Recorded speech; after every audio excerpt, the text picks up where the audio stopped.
Good to see you. Stinks. How are you guys? All right. Hi.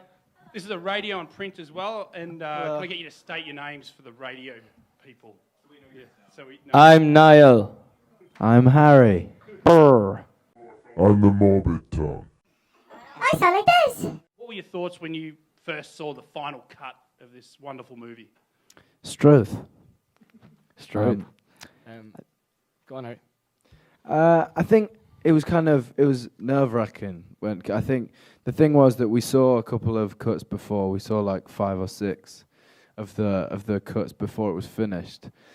And I think when you go into a screening when you know that it's not completely done yet, you have that kind of bit of insurance in your mind that if there's something that you don't like, you can change it. And you know, if you want to move things around, you don't think it works that well, you can still make changes. But the thing is, when we watched the first final cut, it was kind of like, okay, this is it, this is how we're watching it, and this is how everyone's going to see it, so it's done now. And I think when you put yourself out, anything like that, even if it's, you know, as putting out a new song, it's the same, you want people to like it, and, you know, it makes you feel vulnerable, I think, putting yourself out there that much. So it was exciting, but it's nerve-wracking too. I feel sorry for that woman just there.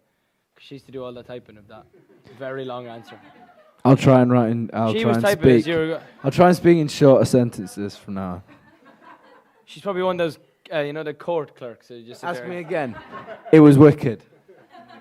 So it's a great thing, of course, to have a documentary at this point of your lives, especially with everything that's happened, and let everybody know how you came together and whatever. But did you put any restrictions on what? Did you have a choice to say no to this documentary? And could you put any restrictions on what you did or did not want to have specifically in it? You should have a radio show, by the way. Yeah. Great voice. Yeah. Well, we wanted to make a documentary, so the only way to make the best documentary is by giving the producer, the director, and the cameras access all areas, and I think that's the only way to make a behind-the-scenes documentary. So that's exactly what we wanted to do. And as Harry said, it's quite, you know, you're putting yourself in quite a vulnerable position doing that. But that's the only way to make it, so that's what we did. Yes. See, I make it a lot easier for you. Hi. So, I mean, just quick, bang. Hi. So obviously in the film there are so many moments that you see so many fans and it's just so overwhelming. Do you remember the first time you kind of realized that you were famous, even if you don't like that word, or that everything had changed? If you mean like the first time we got recognised, I remember that. I was actually on my way to like the X Factor house, and I stopped at a petrol station, a gas stop, and I great laugh, and I got out, and a girl asked me if we could take a picture. First time I I said knew, yes. First time I knew it was a little bit different than before was when we were on the Big Time Rush tour, and we left Radio City Music Hall, and everyone just, like, there was like hundreds of girls running down after our car and banging on our windows and stuff, and I was like, don't think I've seen this before. See, look how much easier it is. Hi. Hi. I'm in love with you guys, and I just met Thank you. I you. love you. So I love you. Tell me, I love you more. how do you Seriously. deal with all the ongoing rumors that someday one of you will leave and go solo? Do you discuss Riding this with each solo. other?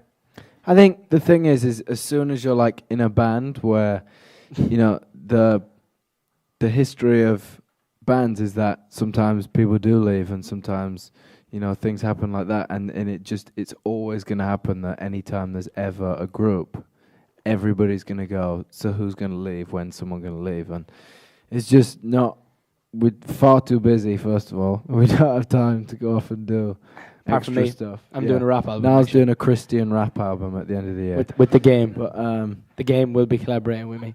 yeah, I think we're very happy know what with you're what we're laughing at, it's doing, and you know, we're excited to. We have a tour coming next year too. Did we? Hey, These are guys and Beyonce.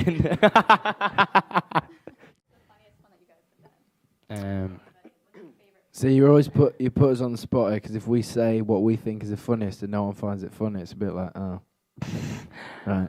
We like stealing stuff. we're petty real, crime. We're is real what life into. real life criminals. We steal golf carts, forklifts. Our musicians that play in the band for us. We sometimes we once. I think we were in Madrid, and I taped up their door so they couldn't get in their dressing room. See, not that funny, was it? No. Thank you, because I have to say, everything about you is positive. Your lyrics, your Woo! energy, your... Apart from my drugs test, they're all negative.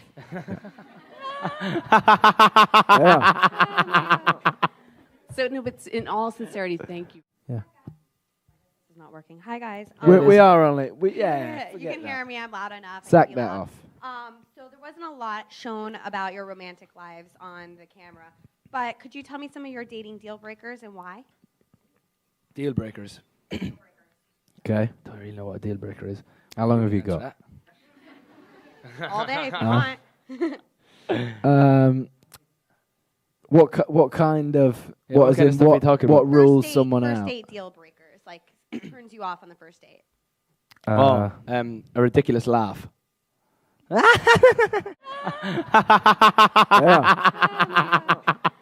So, no, but in all sincerity, thank you. I think first date, if you're going on a first date, just be early, first of all. Be You have early? to be early. What if you don't because finish work till 5? We'll just give like a 15-minute Window. window. Okay, nice. Just because, don't be late. It's tardy. Nobody likes tardy people. And I always say if a girl ever spits, but I don't think I've ever dated a girl who's like spat.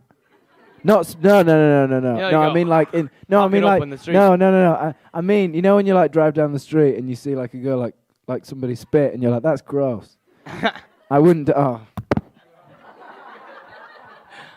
go with you too. Last question up the front here.